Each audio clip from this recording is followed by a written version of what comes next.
Welcome into another edition of the Future Sox Roundup. My name is Elijah Evans, and I am super pumped today to be joined by my guy Sean Anderson of CHGO, who does an amazing job over there with all things White Sox. Has been kind enough to bring myself and Ian on his show and James different occasions. And I figured it was time to return the favor and bring Sean on because he's always a blast to talk to about the White Sox. So we're gonna just dive into a little bit of everything about the White Sox roster and offseason and where additions can be made. Welcome in, Sean. Thank you. I feel a little bit bad about not having Dylan on yet, but I think he has to become of legal drinking age for me to actually allow him on the show. I think that's fair. I think that's Yeah, a fair standard. He'll get on one day for sure. You know, one he's day. he's working his way up in the chain of command, and I know he'll laugh listening to this. But yeah, no, we always love coming on your show, and you do a great job over there. So yeah, I wanted to just talk some White Sox because I think we talked about this pre-recording a little. Like we're at the time in the off season where like the baseball world's focused on the World Series. Obviously, it's been an incredible World Series. I'm pulling for the Jays. I don't know about you, but then like we're kind of just waiting around a little bit for some dominoes to fall. So this next few weeks is like, let's talk to some new people. Let's just chop it up, have some fun, and kill some time until the free agency and everything gets rolling, right? Right now, White Sox news is Sam Antonacci's 20 AFL Yes. bats, and that's it. And it's, it is news, but even then, when BA's putting him as the top hottest prospect in the AFL, I see second Kevin McGonigal. It's like, McGonigal's definitely way better than Yes, Antonacci is, but that's a that's different for sure. story. And you bring up rooting for the Jays. I don't know. I was watching that live stream with you and Jack in the 17th inning. And when Jack said, man, this is just like watching an international league game where Will Klein is pitching to Taylor Heineman and he's just getting like infield pop ups, I was a little bit more impressed with Klein's appearance once I saw the Stuff Plus grades for him and like everything was 110 plus and it was absolutely absurd. But at some point, it just felt inevitable that the Dodgers were going to hit a home run and win that game. And even with the Dodgers having a 3-2 lead, they're the Jays. Dodgers. Or the Jays, yeah. Even with the Jays having a 3-2 I lead, don't they're know. still the Dodgers. I don't know, man. We'll see. We'll see. I think Yamamoto on the mound tomorrow makes it tough. Like that guy is as close to invincible on the mound as anybody can be right now. And Savage did his best to do that yesterday, and he's just spectacular. And it's a different conversation for another day. That the fact that he was taken 20th overall in the White Sox, it didn't go that direction and went had other many different directions they could have gone earlier in the draft. So that's an interesting thing. Just fallout from this playoffs right now, watching what Savage is doing and looking at what Connor Griffin's doing and some of these other guys right now. But regardless of that, like I think they have a shot. I think everybody counted them out, and I think all they got to do is win one of two at home. And yeah, it's the Dodgers, but if you can get Yamamoto to at least have to go to the bullpen, maybe instead of throwing another complete game, then maybe you get Roki a bit beat up or something, or you just get him some innings on his under his arm, and then come Saturday you have a better shot, or maybe they get on Yamamoto somehow. I think it goes to 7, and then from there we'll see what happens, right? Yeah, even then, if you have to trust one of the guys that just pitched, either Snell or Savage, I know Savage was so Yeah. dominant, but I'm going to trust Snell, who's been there and done that before. I know it was a tough outing, but maybe in Game 7, they just don't pitch to Vlad, the only guy that can do damage to them pretty much in that lineup. I know Schneider's been had that leadoff homer, and Alejandro Kirk has been amazing, but now with Springer out, it's just like, don't throw any pitches to Vladdy. Yeah, he's gonna get the Shohei in Game 3 treatment with Mm-hmm. 5 straight walks. I mean, he honestly could at some point in these next 2 games because the guy's having one of the best playoffs ever in Vladdy. And then why would you pitch to him at this point, right? But anyways, that's enough World Series talk. The point is, we're at that time in the offseason where it's hard to find things to talk about. But I like just talking to other people. I had Matt Zaleski on this week to talk about the pitching dev. We're gonna have some player interviews. We got a lot of various stuff going on. For now, I just want to like get your take because everybody's got their different opinions. Obviously, I focus on the prospect side more. You talk a lot about the major league team every day throughout the season. When you look at this team, and we'll start on the, you can pick offense or defense, which side you want to start on. My biggest thing right now is like, let's take a step back and let's look at this next year and say, hey, who are the guys that we actually think are part of this team beyond 2026? Not just, oh, this guy's going to be on the roster this year, maybe earn a spot, maybe try to get some innings and see what happens, right? Like, who are the guys you look at and you say, hey, like, these guys are going to be on this team for 2+ years and can be someone we can pencil into a legitimate part of this roster. You can pick off which side of the ball you want to start on, and we can get into it from there because I'm just curious on who you have in that category. We're talking about people that are in the organization, not just like Yes, on the major league currently in the roster. organization. We'll get there after. Currently in the White Sox organization. Players that are currently on the roster: Yeah. Teal, Colson, Shane Smith. In the organization, I put Hagen/Noah. I think both will be there, but I think you can count on one of the lefties being there for sure. And then I will put Bonnemer in there. I think if you had to judge either Billy Carlson or Bonnemer, I think there's more of a possibility that Bonnemer ends up being a Yeah. part of this team's future. Because if Colson sticks at shortstop, where are you playing Carlson? Right? Like, I mean, the whole talk is that he's the greatest defensive shortstop since Dansby Swanson or whatever, since, prep high schoolers. Like, it seems like he's going to be a shortstop, whether he can hit or not. So I Yeah. think that Teal, Colson, Hagen, Noah, Shane, and Caleb Bonham are Okay. my list. Before we get into the minor league, that's a good list. I want to think there's a few more guys on that list than that. I think that is a good baseline. Honestly, I do. I'd put Braden in there as well for a baseline guy. Yeah. I think that he's done enough where he will be on this team for many years. Whether I hope it's as successful as possible, but I think that's a good baseline. I also think Caro's on that list. I've heard a lot of negativity on Caro in the past month or two from White Sox fans, and I would welcome your take on it. But I can't quit on him. He's been my guy for a few years. I get why people are jumping now and saying Teal's the catcher. Where does that leave Caro? Is he just an average hitting DH, right? Like, I understand that perspective. I just think that baseball as a whole is moving towards this multiple catcher world where teams are going to value having two catchers that they actually trust to catch baseball games on their roster. And I also think that we didn't get to see the best version of Caro yet. I think that we saw a really, really good 2-3 months from Kyle Teal, and I get why that gives people encouragement. I think Teal is part of the core for sure. I wouldn't be shocked if you woke me up from a dream in 5 years and told me Caro was as good or better than Teal still. I really do believe that. So I still would put both the catchers in that bucket personally. You're right to include Braden. And I do agree with you that having two decent catchers is important on a roster. But I mean, it could just be Corey Lee. Like, Corey Lee isn't bad. Corey Lee, I think, is exactly what you want in a backup catcher. He's like 26. So I don't know how they will fit Caro and Teal into the same lineup. So the three guys that I have question marks around were Brooks, because I think they really like him and the versatility of him. He could just be a bench guy for like 5 to 6 years, right? Leary. Like White Leary.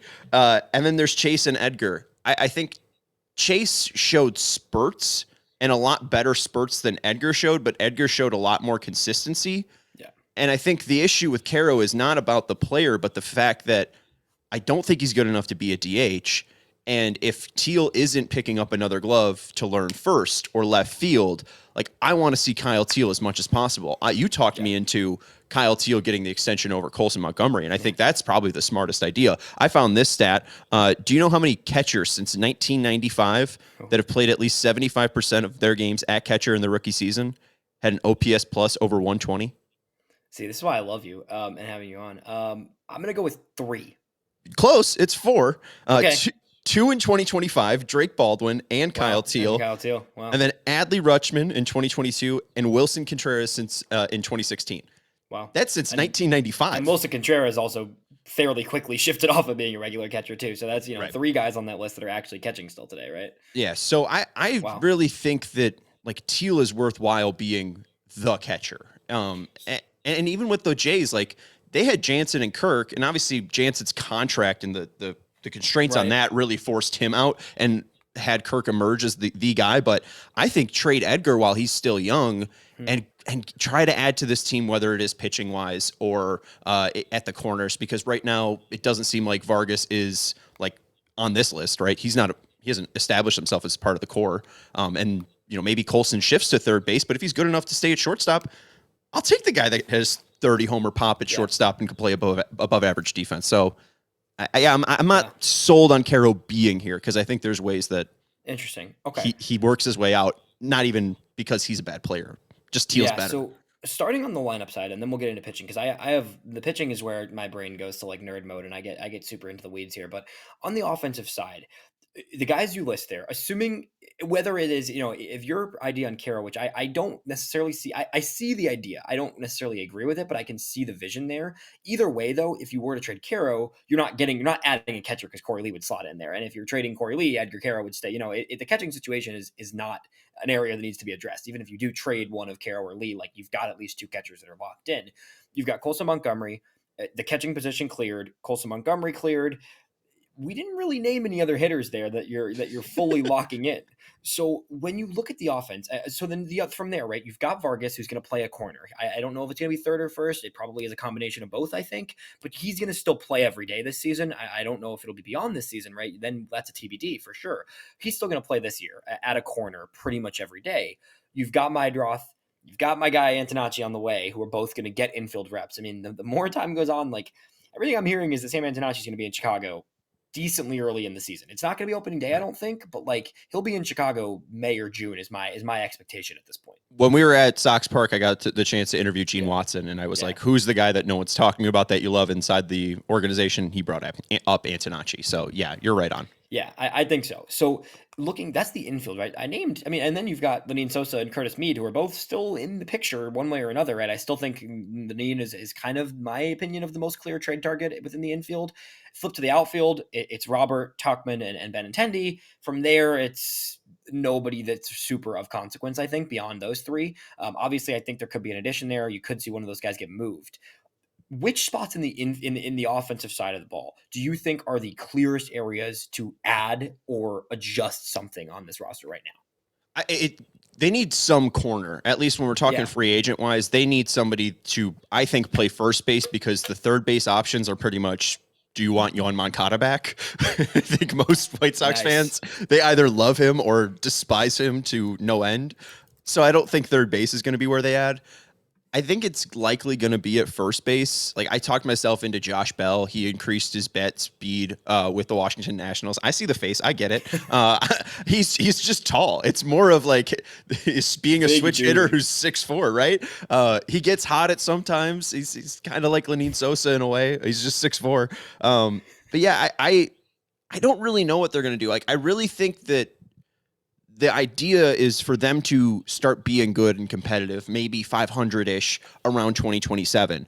And I really am interested at what the roster will look like at the All-Star break, because then that, I think, you'll have more of an idea of, is Mydroth going to be your second baseman come opening day 2027? Is Vargas on the roster come 2027? I think Lenine, it's a question mark on if he should be in the opening day roster in 2026.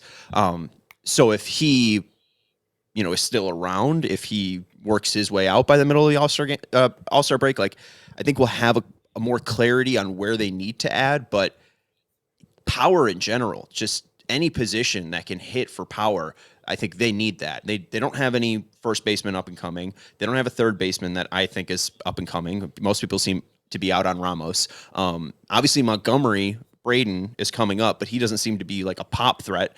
It's the all-around game that people like with Braden.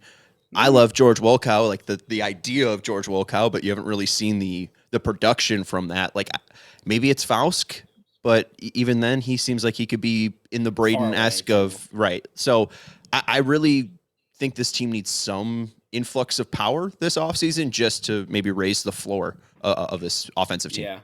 I think the interesting thing to consider there is like Colson has leaned into that archetype. We talked about this when I joined you a few weeks ago. Like, he's leaned into that power hitter and that three outcome hitter in some ways. And that's a great step. I do think Braden is still viewed as a power over hit guy, right? So I think Braden, his kind of niche there is that he's patient. He's going to get walks, and hopefully you're going to see the power tick up from him. I still think there's more room to see his power really tick up. So that is a guy you have on the way who you expect to debut sometime later in 26 probably, who does have ample power upside.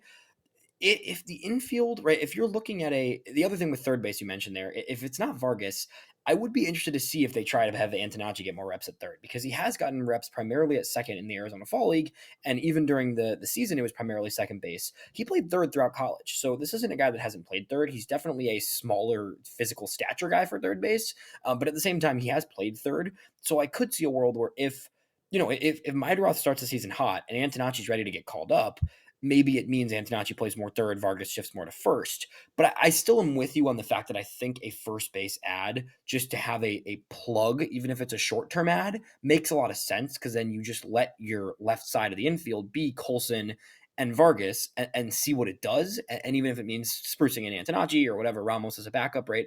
You have flexibility to just get a guy at first. But then it's like you have to move off of either a Mead or a Sosa if you're going to add a corner infielder either way, right? Yeah, and Antonacci, it's such a difficult archetype to work at third base. Since 2021, there's been 35 primary third basemen that have at least gotten 350 plate appearances with 10 or less homers. I mean, he'll be closer to the, under 5 club, which is pretty much Cabrian Hayes, Josh Rojas, Ramon Urias, Miguel Garcia, John No, no, Birdie, no. Joey Wendell, and Ulysses Rise. Like, I don't know if I don't know if he'll ever have enough power to be at that position. Like he does have the speed, he does have the ability to get on base, but I mean that on base number will need to be Luis Arraez esque, like for him to have a weighted runs created plus like barely over 100. Yeah. So I think he's a really tough position to have at third base. Talk me into him. I know you've seen more from him. Like 9 for 13 isn't something to scoff at. I think it's 13 for 17 he's been on base Yeah. in the AFL. The AFL doesn't have these Last top end week, yeah, pitchers, but still. yeah. So with Antonacci, it's one of the most efficient swings you'll see. He has a really, really good just bat path ability to get the bat on the ball in a consistent manner that pretty much nobody in the organization has, to be honest. Like it could be he could be the best general like hit tool guy on this roster, like tomorrow, and it wouldn't shock me. That's where the appeal is for me. It's also a guy who has shown the ability to play solid defense across the infield. Yeah, he's not a shortstop, but like you're gonna get quality defense from him anywhere you put him in the infield. It's gonna be plus at second base. It's gonna be probably average to above average at third base, and it could be a pinch backup guy at shortstop, right? So he could be the guy who backs up Colson at shortstop and isn't playing there regularly, but can play there once or twice a week if you need him to, right? So it's the versatility, it's the hit tool, it's the approach. He's going to draw walks, and I also think he's starting to find more juice. His 90th EV is up in the AFL. You're seeing him tap into. I mean, he had a 106.7 in AFL. It's not going to be 120. It's not it's not going to be the 1815s you're seeing from Colson, right? But he's pushing up the EVs slowly. He has a very strong launch angle optimization, so he's really able to, as much as it is more line drive oriented, he's able to drive the ball. It's not like he's hitting the ball on the ground a lot. So for a contact hitter to be able to elevate enough to drive the ball into gaps, we'll see what happens. I think he's going to be playing a lot of innings for this team. I agree with you. It's definitely more of a second base profile, though, which creates an interesting situation with Mydroth, where it's like, how do you find room for both those guys in your lineup? And long term, I don't think you really do, unless it means Antonacci shifting to the outfield, which I'm not opposed to. But from all indications, like, it hasn't even been tested yet. So, Right. And the issue too with Antonacci moving to the left field or just the outfield in general, is like, where will he play? Because by All-Star break, I'd hope Braden is in right field. Like, there's no one really else to play right field. If you want to see 36-year-old Mike Talkman be my guest, I really don't want to come mid-season 2026. Hopefully Robert's traded by that point, so maybe we see more Baldwin in center field, but he doesn't even seem like the long-term fit there. And then you have just Benintendi rotting in left field. Like, it would be such a nice gift this offseason to free up left field to where if Antonacci plays the first 2 months in left fields and makes a fool of himself, oh, well, you're getting that opportunity to see him at that position while Chase is getting the opportunity at second. And it's really, Chase can look behind him and just see the guy that is ready to replace him if he doesn't really, is up to snuff at second base. I wonder, though, like with Mydroth, with Antonacci, with Gerald Perez, seemingly all second baseman-ish, like, do they try to make Bonham a third baseman? Because they're really, again, it isn't a corner in this system. Maybe it is Colson, but again, like, Colson didn't impress me that much at third base, and he seemed pretty natural at shortstop. Like, I don't really want to move off the 30 homer guy. In my opinion, once you've seen it now, this first few months in the big leagues, Colson is a shortstop unless he shows he can't be, and Bonham will play shortstop in the minors and some third base. He's been playing both already, right? He will be the third baseman of the future unless Colson shows he's not the shortstop of the future, right? I think it's the give and take there where it's like, yes, I think that they're not going to push Bonham off shortstop because it helps development of any infielder to still play shortstop, and he's still good at shortstop. But he will be penciled at the third base spot in 2 years from now if Colson remains at shortstop, right? I think that's maybe that's simplifying it, but I don't think it's that complicated. I think that assuming if Colson proves he can stick it short, he'll stick it short. Bonham will shift to third. If Colson really struggles at short in the next year or two, then maybe Bonham can push him out of short and Colson shifts to third. Like, I think either way, that's kind of the plan. Yeah, I brought up the idea of maybe trading Carlson. Do you think that Bonham maybe even gets floated? Because the one thing that we haven't talked about is a lot about the offensive profile. This team got better defensively, but there was really nowhere up from 2024. This team, I don't know if has really found their defensive footing just yet. I liked what we saw from Colson. Chase wasn't consistent enough at second base, but maybe we saw flashes. Like I do wonder if they really like that Carlson profile of we know he's going to be a Gold Glove, whatever, at shortstop because that raises our ability to be an Yeah. 81 and 81 team consistently. There's just it's too far of an away from an issue. I think that you don't this team first and foremost you need talented big league players, and then you can figure out all the fit stuff. And we're talking about all this fit stuff, but at the same time, like you gotta get. I mean, Carlson's 3 years away at least. Bonham even is still 2 years away plus. Like those guys are not going anywhere in my opinion. I don't see any world you trade them. When they both get to the big leagues, then we have the conversation of which of those two of you got three guys who all play left side of the infield, you got to figure something out. But like that's not the conversation yet. I think right now you can look at Bonnemer as a guy who can shift to third pretty easily in terms of the future positioning. Right now, you've got Colson, you've got Vargas. You got to figure out what Antonacci, Mydroth, Mead, Sosa. Right, you got to figure out those guys. When you say outfield though, because you mentioned like the Benintendi, Tauchman, Robert outfield, right? Like I would love to enter 2027 with none of those three. And that might be like, I don't mean to say it in a bad way at all, but like, Yeah. I would rather 2027 opening day roster feature none of those three in the outfield. I think that's the optimal scenario. I don't know if it's that easy. Obviously, it's not that easy for sure, but like that would be the optimal situation for me because then you have Braden as one. I still think a free agent ad in the outfield this offseason makes some sense. I really do. Right. I think you can decide to just punt off of a Tauchman, or if you can't move Benintendi's contract, sure, then you move Tauchman, and then you sign someone to play a corner, and then come the deadline, you find a way to move either Robert or Benny, and then you have Braden there. So you have free agent mystery, you have Braden, and then you have one of the three leftovers by the end of this season. Is kind of Yeah. how I view it. No, and I agree with you. I mean, you could have said 2026, like before opening day True, 2026 with all true. three of those names. That would have been fine. If they're able to move Robert in this offseason, I don't think they'd be against it to get rid of that 20 million. If they're able to get something of interest, Benny again would be a true gift to just get rid of that 17 million and the 35 total left. And Talkman, I'm only bringing up his name because he's cheap, right? Like he'll be 36, I think. Really decent season, but his calves, his thighs were giving out on him on a consistent basis. Like I don't think anyone's going to be knocking on Talkman's door.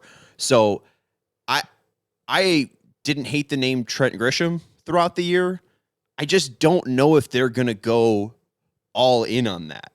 I heard the number 85 million from Josh Nelson on the budget. I just talked to BZ yesterday. He said under 85 million.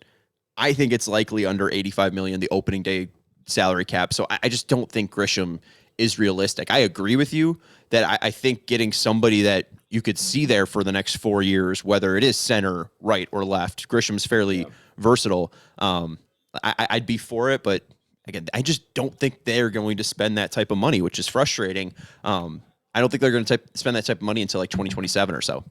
Yeah, let me give you some names and just tell me your initial, just like or like no way, or like whatever. There's an interesting class, right? Like you're not getting Tucker or Bellinger. Those are the Mhm. clear like 1A, 1B in terms of outfielders in the market, right? Beyond that, there's a lot of like, okay, I could talk myself into it. Guys, not necessarily guys I'm thrilled about, but guys I could talk myself into. Miguel Andujar, Harrison Bader, a little expensive. Grisham, who you mentioned, Cedric Mullins, Mike Yastrzemski, Max Kepler. Anybody there pulling your ear a little? I would say no to Mullins just because of injury and him getting older. I think a lot of his traits were being a young 20-something-year-old, and now the fact that he's over 30. I don't know if I love the idea of Mullins. Yaz, I can see that I one don't like. I kind of like that one. I kind of like that one. because he's not flashy. He's very just like makes good swing decisions from the Giants that, I think Bannister wants to model this organization as much as he can of the Giants possible. I think that one makes sense. Andujar, I don't know if there was enough of a value or enough shown to really He like raked this year, dude. You'd be surprised. he did, but He kind of mashed. is it going to be consistent though? Like I don't I, I I don't know if like I'm not against it. I just don't know if that's going to be the guy that I'm like Oh, they need to sign Miguel Andujar. Like, I Yeah, think no, I'm with Yastrzemski you. gives them a more of a solid floor than an Andujar. What was the other names you brought up? Grisham. I'm against it. I think it's too Grisham, expensive. Bader, Bader's I think is too too expensive. I would like expensive. that a lot. I think that'd be a Um, great move because that gives you even more confidence to move off of a Robert. But I don't see that one. Kepler is the other one I mentioned. It's not exciting, but eh, it could be a strong side platoon who hits righties decently well. And I think yeah, they've I can see liked it. Kepler before. Maybe They I'm have. wrong. Yeah. They've been linked to him in the past. Yeah, So I don't hate it. It does seem like the defense got a little bit worse over the past year, but nothing too bad where it could possibly rebound to past performance. I wouldn't hate Kepler. I'd probably go Grisham, Yaz, Kepler if I had to power rank them. yeah, yeah. I think that's about right. I think Grisham's probably out of play, unfortunately, and I honestly do think he could be kind of a trap player just because this was such a career year from him, and there was noticeable, tangible, development and growth from him. But I still think it's like, do I really want to put a lot of money towards that? I'm not sure. I think Yastrzemski is my like optimal target. It's not that much like sexier than like Mike Talkman. He's also 35. He's older, but with that said, he gets on base a ton. He runs a really high walk rate. It barely whiffs. Still putting up much better EVs than Talkman is, for example. Right? It's interesting to me. Yeah, around 140 games in every season since 2021, except Yeah, 2023. The other thing too, he was playing in a terrible park for lefties, and you true. look at his career splits, home versus away. There's about a 0.020 gap between his slugging percentage at home and away, 438 and 457. Coming to Chicago with positive wind, because Yeah. I know the wind has been a factor at the Cell and Wrigley. I wouldn't hate not Talkman. I wouldn't hate Yastrzemski. Yastrzemski, yeah. Yeah. Yeah, I can see it. I still like my general view, and I want to get to pitching him before I have to let you go. But I think that the on the hit, my last take on the hitting side is like you just got to add at least one like bat who's actually going to help your lineup. That's my stance. Like whether it is a corner infielder or a corner outfielder, I'd like to. That'd be great. Do I think that's realistic? Probably not. I'd like to see one actual like tangible improvement bat being added to this lineup. And I just cannot figure out where that will be. I think Right. when we look at their past offseason, bringing in Talkman and Slater, I think it will be someone that can, and with Taylor retiring, I think it will likely be an outfielder. It's just mainly because the corners are fairly thin. It is, if you are going to revolt at a Josh Bell, like that's the best option Or in the Sox price range. I'd love Moncada. I mean, I'm not gonna lie. I brought him up oh, come for a on. real reason. I mean, come No, on, bring him back. I'm good. The other name I should mention, though, I should mention this in outfield, Bill, but it could fit because of the infield outfield combo. Ryan O'Hearn could be a really good fit, I think, because it's Yeah, another lefty, which I get some pause on, but I think O'Hearn could make some sense from the standpoint of you could play first base, but he could also play your corners if you were to move off of a Tachman or a Benny. and obviously there's the connection between him and Ryan Fuller, Right. him being a former Oriole. I don't know if I love the bat speed. It's not something that's ever been like 50th percentile or around 50th percentile. And just again, when you do get older, you are going to suffer from that bat speed aging curve more than others.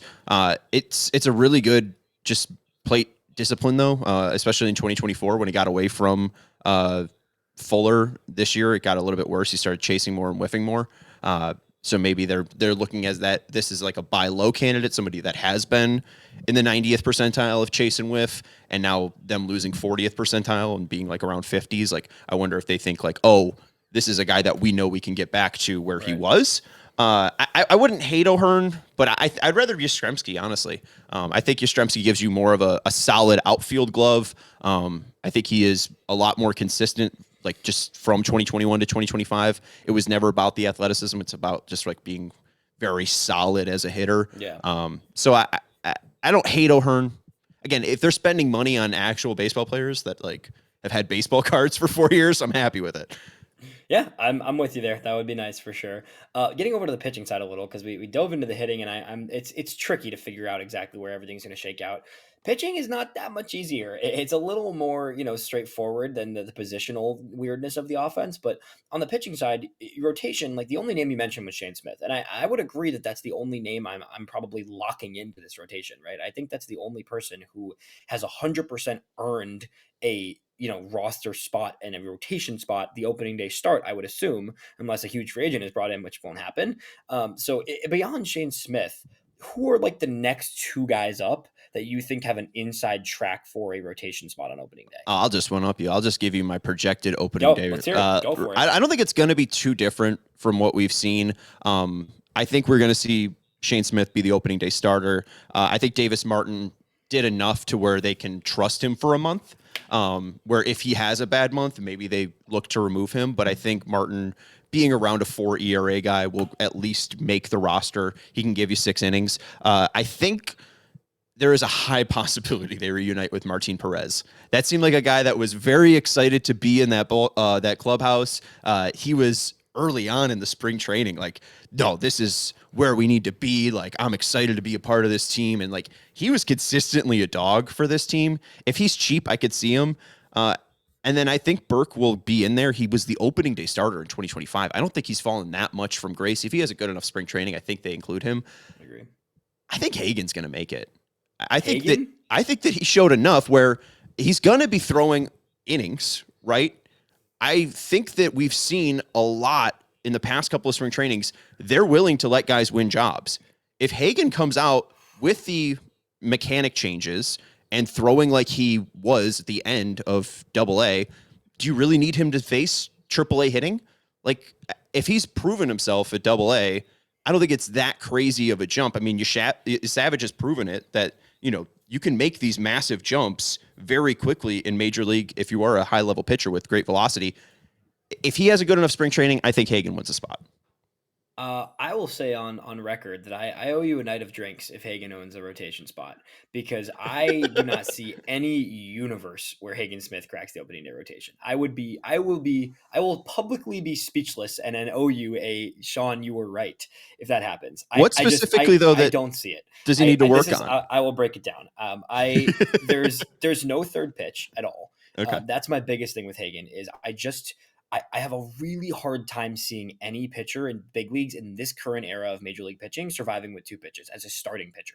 The follow-up to that is if you're going to have only 2 pitches that you trust, they need to be commanded well. Hagen's running about a 40% strike rate on his slider throughout his minor league career and even into the Arizona Fall League. He throws 1 pitch for a strike. And I still am this is not to say I'm not a believer in Hagen Smith long-term. I think there's a road ahead for Hagen Smith. I really do. I think there's a longer road ahead than the organization and than most people in the fan world would like to admit. I think he's going to be a very good pitcher, and I think he has a very deceptive motion that leads to more whiffs than probably the baseline numbers of his pitches will always have. So I think he's always going to have higher whiff numbers than the pitch arsenal will necessarily tell you. My issue with Hagen is the command isn't there yet to the extent you need it to be a big league starter. And when you pair that with the fact that he's throwing 2 pitches, he mixed in more changeups this last start in the AFL than he has so far, which is good to see. I wouldn't be surprised if Hagen doesn't debut until 2027. I'll put it that way. I think there's a chance he does next year, but I think, maybe he comes into spring training and he just blows the covers off the door, and he does.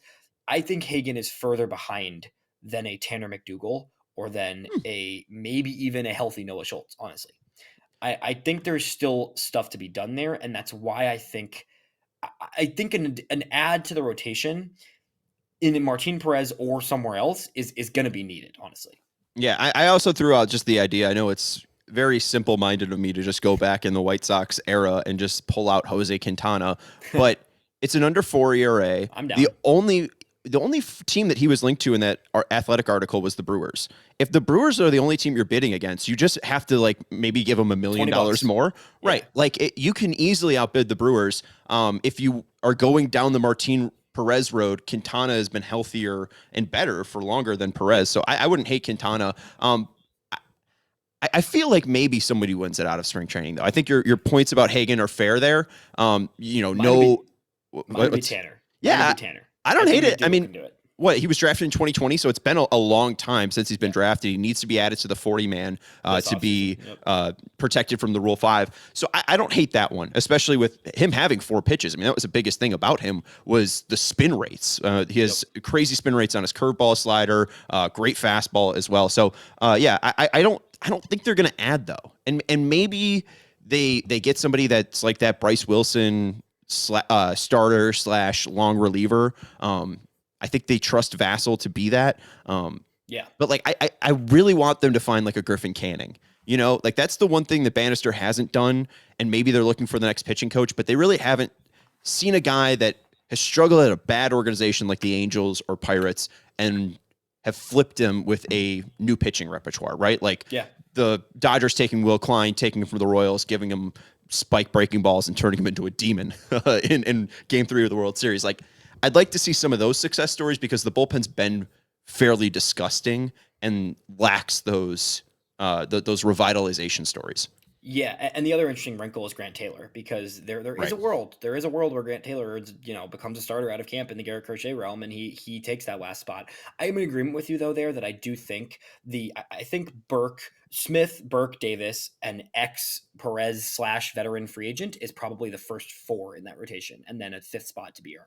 With Taylor, I feel like it's similar to Smith though, because I understand he does have 3 pitches in a way, and I do think that's fair. I mean, that was my biggest complaint about Ben Brown too, is it's like a decent fastball and a curveball that he can't throw for a strike. I wonder though with Grant, like it didn't show that the cutter and four seam differentiated themselves enough throughout his outings as a closer to get those swings and misses. And I wonder if that's what hurt him as a starter, was there wasn't enough of a differentiation between his four seam and fastball to cause whiffs of the cutter and the four seam.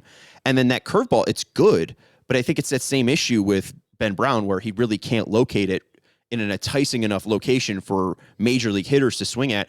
I don't know if Grant has a slider that he trusts right now, because he really wasn't throwing it at all when he was a closer. Yeah. So I think Taylor and Hagen are kind of neck and neck, where if they show enough, maybe they could win a job out of spring training. But I think you're fair that, I mean, Hagen, poor 3 pitches, lack of command, and then he has 1 start where he went over 4 innings this year. So, I mean, they're not going to get depth or length out of him. We could also easily see a piggyback situation where we've got 2 of these young guys doing 3-4 innings each in that 5 spot in the rotation, right? So it's an interesting dynamic. Last thing, I want to let you go here in a sec. Bullpen. Assuming Taylor starts there for now, let's say he sticks in the bullpen, right? You've got Grant Taylor, you've got Jordan Leisure, you've got Mike Vassell, you've got Steven Wilson, question mark. Is that the 4 you think are kind of solidified? And then I think there's a ton of competition for everything beyond there. Yeah, I mean, there's really nobody else that sticks out. maybe Will Kelman, maybe. Yeah, because he's young. I think that he is a reliever. I think that that was clear for Wickelman. Yes. He was able to get by in the lower levels because he could just throw hard. But I think that he is interesting enough. Like I agree. His slider, something like his slider was like a 120 graded pitch. So I wouldn't hate Wickelman being a part. I think those 5 are fair. Leisure needs to make it happen. I have a worse expression. It did the second half though. It was right. It was happening. It was happening. Hopefully he comes out and has like a great first month where it's like, all right, Leisure has arrived. Vassell, I mean, him giving you 100 innings out of the pen is so valuable. Obviously being a Rule 5 pick. I think Wilson, it can be a righty specialist that they'll keep around. I don't think Taylor wins a spot. We forgot about Gus Varland. I mean, is he even in the organization? Like, where's our guy? He got injured, and then I think he got released. I wonder if they try to bring back Gus Varland, because he was pretty decent in 2024. I know Arizona. He got picked up. Okay. He's claimed on waivers and is on the 40-man currently from Arizona.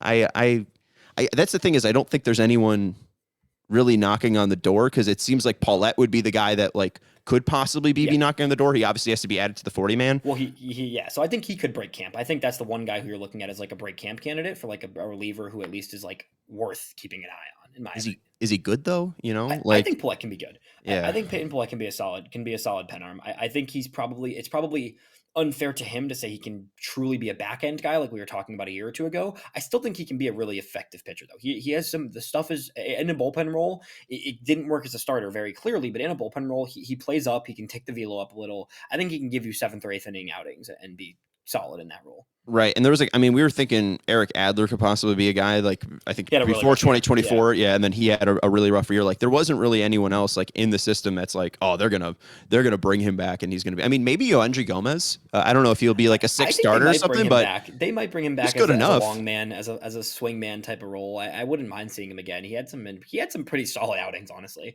all things considered. And he was a guy that was, even though he was let go by both, a guy that was developed and put some effort towards from both the Yankees and the Dodgers. I'm willing to take another year year on that, and as your your last guy in the pen type of role. And then the two other guys that I'm wondering about, like where do they end up? People like Shane Murphy because of what he was able to do lengthwise. And then the other guy that I was going to bring up is Riley Gowans, the guy that somehow might still be the savior of the Aaron Bummer trade. Like he's pitched decently every level he's gone at, and it's been surprising. Like it's been nothing like sub 2 ERAs or anything like that, but he's a guy that gives you length, and he could pitch about 6 innings. So I don't know if he'll be bullpen material, but if like a Martin doesn't work out or a Cannon doesn't work out or Burke doesn't show enough and they start Burke and Charlotte, I wonder if one of these weirder names that were like Birmingham, Charlotte fringe guys sneak in. I could see it from Murphy, especially because he has to be added to the 40-man too. I mean, I think he's going to get big league innings. He had a great season, obviously. So we'll see how that all plays out. I mean, then you've got the aspect of both Thorpe and Mason Adams coming back off of TJ, who I think both will get big league innings during this season. It'll be a little while. So that'll be interesting to see. And then Prelander Baroa, another name from that TJ group from last year, who I think Baroa, when healthy, should immediately slot into the bullpen, given the other names we just mentioned there. And there were threads too that were like, "Hey, maybe Prelander Baroa is a fringe starter guy." No, I know, but like there was just like those joke threads where people are way too bored, and they're like, "Oh, he's got stuff where maybe he could transition into a starter." Adams and Thorpe are interesting because I really hate Drew Thorpe, not in a bad way. Like I think he's a fine person, but I just hate that he was the headliner of that Cease trade. I don't think that he's got major league stuff. I think that he is a guy that can do really, really well against college kids and lower level major league hitters, but I don't think he's got a third pitch that's good enough. That fastball isn't good enough. I don't really want to put stock into Thorpe. I liked Mason Adams. I thought he was going to possibly win a job out of camp this year, and then he got injured. Adams, I think he got TJ, I think around May, so he won't be ready for. Yeah, it was late mid late April when he got TJ, so it'll be more of a June arrival. But the interesting thing with the rotation, and we'll wrap on this, like I think when you look at it, you say, okay, it's not super flashy. You've got Shane Smith, you've got Davis Martin, probably Sean Burke, either Perez or some other free agent veteran, and then one of the young guys most likely. I do think there's going to be a lot of room for turnover there. I think Davis Martin is a trade candidate. I really do. I know he's a fan favorite. Fans love him. I think he's a great guy from every interaction I've had with him. But like, I do think he's a trade target. I think he's a guy you can be comfortable moving, and a team would be okay taking him on as a back end starter, a fifth starter for a good team that just needs one more guy who can churn some innings for them. And then from there, it's like everybody else other than Shane Smith is earning a job still. And if they don't perform, you've got Tanner, you've got Noah, you've got Hagen, you've got Adams and Thorpe coming back. Like, there's arms and they're knocking on the door. So even though I do agree with you that only one young arm probably cracks the opening day rotation, most likely, that still puts you in a position where more of those guys we mentioned are going to take over a spot for people who underperform in that rotation. Same thing with the bullpen. Yeah. And I think the biggest question or the biggest guy that I'm looking out in this rotation is Sean Burke. Like, I think he is the guy that really showed some flashes and some terrible flashes. And then when you look at his stuff plus, the fastball is above average. Everything else is under 90. And the changeup, I know changeups are really weird to like grade stuff plus wise. He had some games where they were over like 105. He had some games with his curveball where he was over 105. He had some games with the slider where he was 105. Like, finding consistency in his repertoire, I think, is the biggest thing for him. And if he could come into 2026 with full control over 3 of those pitches, 4 seems like a lot. But if he can maybe sharpen those movement profiles just a little bit more, I still have faith in Sean Burke. Like, I have way more faith in Sean Burke being a long-term piece than a Davis Martin, Drew Thorpe, or Cannon. Yeah, I would agree with you, and I've been a Burke truther for years now. I'm a big fan of his, and he's a great dude. And I think you see the flashes of a guy who could stick as a legitimate 3-4 starter, and you see flashes of a non-big league pitcher, right? So it's tough, right? Because I do think there's a world where if Burke really struggles this year, it might be a bullpen role because he could shove in a bullpen role. I think Burke's stuff could play up in a bullpen role, but first and foremost, he has to throw strikes. Like that's really what it comes down to for Sean Burke. So I'm with you there. I think Burke is the guy who could, among that group beyond Shane Smith, he's the guy I'm most keyed in on earning and developing and really carving out a future spot in the rotation. Yeah, and he's another guy too. We bring this up consistently, and I don't know if we give him enough like slack. Like, this is only the second time he's ever pitched over 100 innings in a season. He's had some injury issues with Maryland, and then running into stuff in the minor leagues, like small stuff. Like, now the fact that he's gotten over 120 plus in a season, now that level's been set, like, is it easier for him to reach over that? Like, can he give you just a higher quality 120? Yeah. I think that it's possible. So yeah, I mean, Yeah. it's there's a lot of pieces and no clarity, and I don't Yeah. think there's going to be much But competition.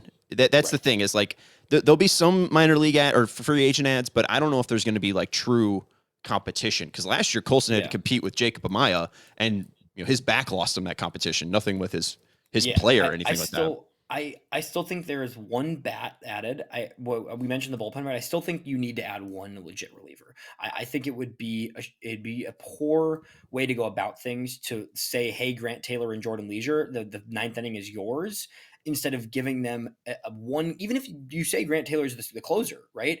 Giving them one more guy that you legitimately trust in the deepest class of relievers we've had in the last 5 years for agency wise. Like the relief, the relief pitching free agent market is deeper than any other position this year. You got to add one trustworthy reliever to help those young guys develop. At one hitter, pitcher, starter, I think it's either a Perez or a similar type of starter. I don't think you're getting anything exciting on that front, but I do think a veteran starter, a legit reliever, and at least one everyday hitter. It has to be the general outlook of free agency there. Is there a reliever you like? Because there hasn't been one that like sticks out There's a massively to number. I I I think Luke Weaver as a buy low would be a Okay. really nice one. I would really like a buy low on Luke Weaver. This season was rough. He had some ups and downs, but I think you saw in 24 the signs of an elite reliever. I think that can make a lot of sense. I think either of the Rogers brothers, neither are flashy at all. It's not exciting. It's not very fun. But I think both those guys could be a seventh or eighth inning guy that you trust to go out there every night. I think Kyle Finnegan could make some sense. I think Danny Colombe could make some sense if you want to get a lefty. The reliever class is genuinely the deepest position this offseason. You got to add at least one good reliever. There's so many guys out there that could be immediately the third best reliever on the White Sox roster, honestly. Yeah, I think Tyler's interesting. I know Banny's brought up a lot of mentions of different arm angles, and Yep. obviously doesn't get more dramatic than Tyler Rogers.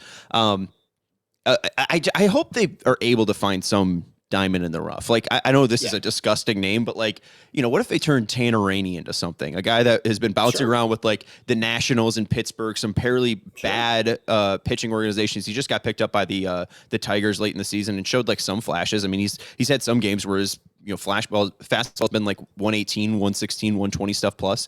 Like maybe you just need to find a guy that needs to just hone it in just a hair more and just needs that like ever little bit of coaching. I Yeah. think the Sox showed enough in 2025 where the coaches are there or maybe the ideas are there. It just needs to be implemented a little bit better. And Yeah. hopefully they can do that now with, Cats and Tames, et cetera, being gone. Yeah, I'm with you, man. We will see what happens. Sean, thank you so much for being so generous with your time as always. Really appreciate talking ball with you. I could talk for so much longer, and I know we'll have more opportunities here heading into next season. We appreciate it, man. Absolutely. Thank you, Elijah.